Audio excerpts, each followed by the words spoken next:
Welcome to another episode of the Read Pile. Today I'm taking a look at Gunsmith Cats Omnibus Book 2. This is over 600 pages.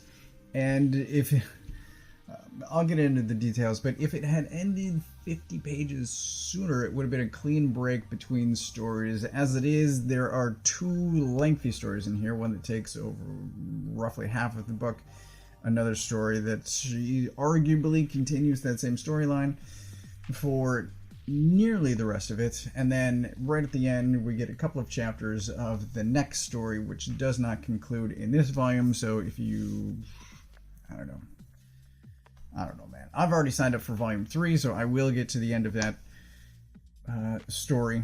I think it's coming out in December, I believe. And then just 2 days ago I found out that there's a follow-up series seemingly called Gunsmith Cats Burst, which already has a volume solicited for next year. I don't know. I don't know. It seemed... I'll get into that too. Okay, so in this, one comment that Dan had, and I've got a couple of bookmarks shoved in here. One comment Dan had after looking at the first volume is the series is set in Chicago, but there isn't really much of Chicago shown in the book itself, which I agree with. This, and we're nearly halfway through the book at this point, is one great outdoor looking scene. This is sort of quintessential Chicago in my opinion. Look at that. That's great. And then later on they jump over to New York for a sequence, and there's this great outdoor scene.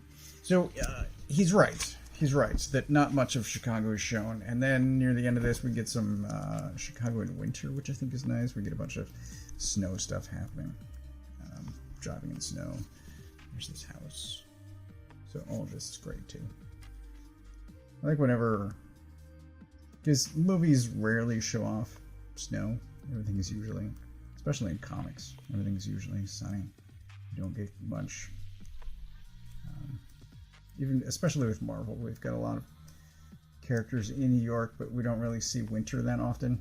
So I enjoy seeing winter whenever. Oh, there's a weird shower scene. I'll get into that too. So there is one long story which gives Raleigh a new antagonist for a long period of time. Basically, she is a drug dealer that's bringing in this made-up...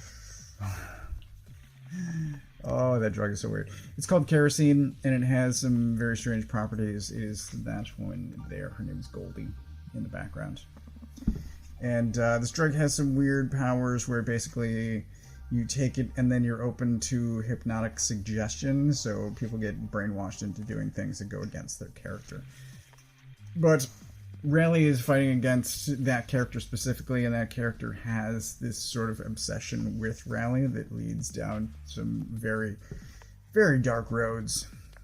One thing, too, that the first volume I mentioned is there's a lot of fan servicey sequences, and for most of this book, it felt like at least once per chapter there needs to be somebody half-dressed or getting dressed or taking a shower or getting their shirt or skirt slit so that we see bras or panties, or there is something at least once per chapter. And near the end of this we get in the second lengthy story we get Bean is the focus.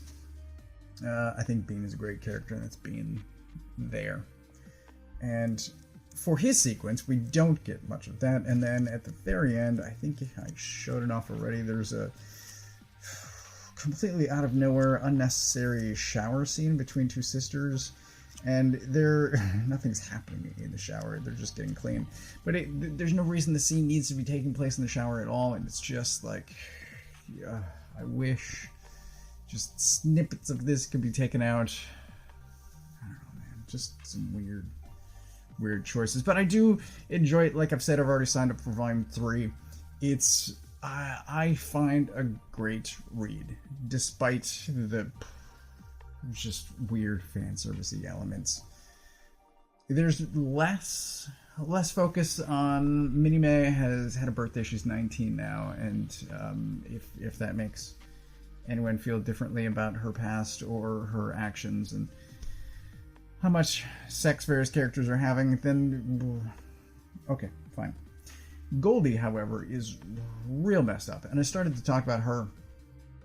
She has this, I said, obsession with Rally, and what happens is Goldie she drugs people, gives them a hypnotic suggestion to do something basically that ruins their life so that they have no other choice except to join up with Goldie. And that's what she tries to do with Rally, and she actually succeeds with a different character in this, and it's so messed up.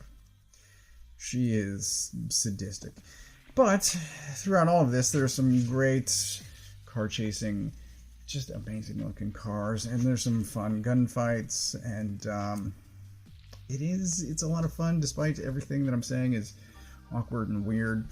It's still great. I'm enjoying it. And the stuff with Bean, I think Bean is more of a focus in the burst stuff based on solicits I've read for that first collection. It seems like there's a bunch of Bean heavy stuff, which is great. I think Bean's a great character.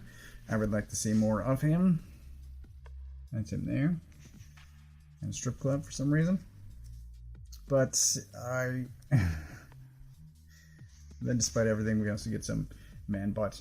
This is a hilarious sequence. So she's hiding in the closet, and she broke into his apartment, and she's hiding in the closet, and he gets out of the shower completely naked, and there's a great scene there.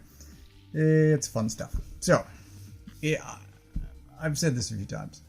I thoroughly enjoyed it, even with the weirder insertion of sex stuff that is largely unnecessary. Like if it were two characters legitimately having sex, that's one thing, but instead it's just like we're seeing somebody peeing in the bathroom, and like that's weird, that's unnecessary. Or there's two sisters in the shower for no reason. It's just weird. It's real weird, and none of it is plot necessary. It's just weird. So if you're interested, then check it out. Yeah, you've been warned if you've seen this video. That's all I can say. I'm enjoying it. I won't recommend it to anyone else, though. That's your call. But I'm enjoying it. I will get Volume 3. Likely I'll get Burst as well, because I want to see more Bean. But Book 3 up next.